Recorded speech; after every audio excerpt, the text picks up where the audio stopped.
Hi, எப்படி இருக்கீங்க? இன்றைக்கி என் சர்மா கிச்சனில் ஒரு ஹேர் டை எப்படி செய்கிறதுன்னு பார்க்கலாம். இந்த ஹேர் டை இளநரை இருக்கவங்களுக்கு ஒரு வரப்பிரசாதம்னே சொல்லலாம்.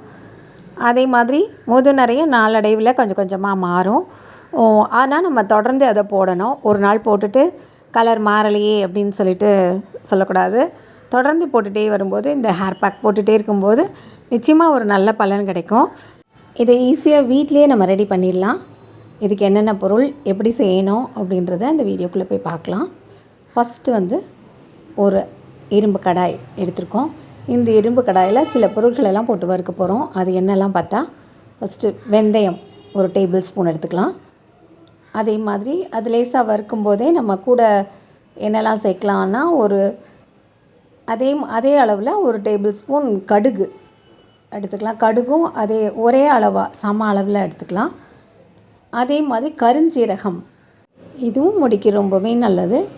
இந்த கருஞ்சீரகத்தை அதே அளவு எடுத்துக்கலாம். ஒரு டேபிள் ஸ்பூன் நம்ம முடிக்கு தகுந்த மாதிரி எடுத்துக்கலாம். இல்லை எக்ஸ்ட்ரா பண்ணி வச்சுக்கிட்டாலும் ஸ்டோர் பண்ணி வச்சுக்கலாம்.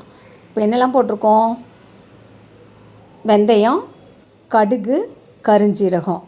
இது நல்லா வறுத்துக்கிட்டே இருக்கும்போதே டீ தூள் சேர்த்துக்கலாம்.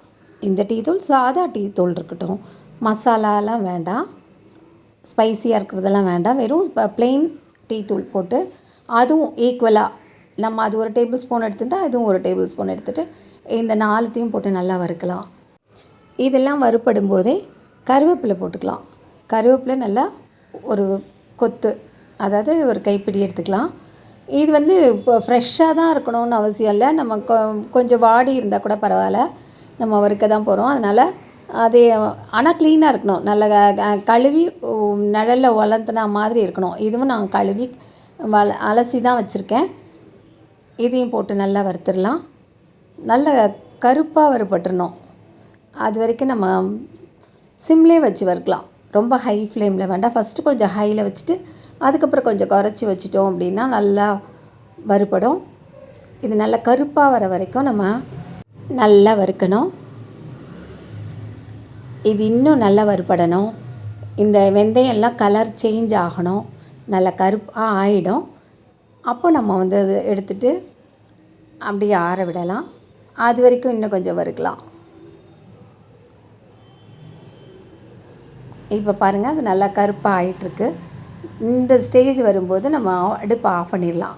ஆஃப் பண்ணிட்டு கொஞ்சம் அப்படியே ஆற வச்சிடலாம். ஆற வச்சதுக்கப்புறமா ஒரு மிக்ஸி ஜாரில் போட்டு நைஸாக அரைச்சிக்கலாம். நல்லா நைஸாக அரைச்சிட்டு அப்படியே வச்சுக்கலாம். அப்படி இல்லை அது கொஞ்சம் குறைப்பாக தெரிஞ்சிச்சுன்னா அதை கொஞ்சம் ஜலிச்சுக்கலாம். இது நல்லா அரைப்பட்டுரும். ஏன்னா நல்லா வறுத்துருக்கோம், எல்லாமே நல்லா வறுத்துருக்கோம்.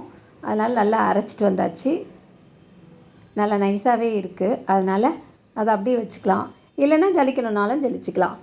இப்போது அதே அயன் கடாயில் ஒரு டம்ளர் தண்ணி ஊற்றி இதில் ஒரு 10 செம்பருத்தி பூ எடுத்து வச்சுருக்கேன். ஃப்ரெஷ்ஷாக இருக்க செம்பருத்தி பூ. இந்த காம்பு, இந்த மகரந்தம் இதெல்லாம் எடுத்துட்டு இந்த தண்ணியில் அந்த இதழ்கள் மட்டும் போடலாம். நல்லா ஃப்ரெஷ்ஷாக இருக்குது பாருங்கள் பூ. பறிச்சிட்டு வந்த பூ அப்படியே அதை எடுத்துட்டு அந்த தண்ணியில் சேர்த்துடலாம். இது மாதிரி எல்லா பூவையும் எடுத்து சேர்த்துடணும். இந்த பூக்கள் தலைமுடிக்கு ரொம்பவே நல்லாயிருக்கும். நல்லா முடி நல்லா சில்கியாக சாஃப்டாக இருக்கும். முடி நம்ம போடும்போது இந்த ஹேர் டை யூஸ் பண்ணும்போது கூட இதை யூஸ் பண்ணும்போது அவ்வளோ நல்லாயிருக்கும். எப்போவுமே செம்பருத்தி பூ இலையெல்லாம் முடிக்கு ரொம்பவே நல்லது.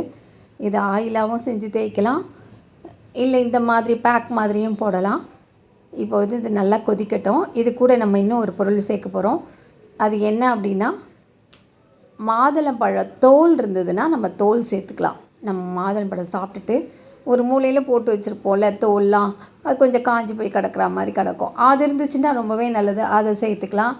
அப்படி இல்லையா, மாதுளம்பழ பவுடரே விற்கிது, தோலோட பவுடரே நாட்டு மருந்து கடையில் விற்கிது.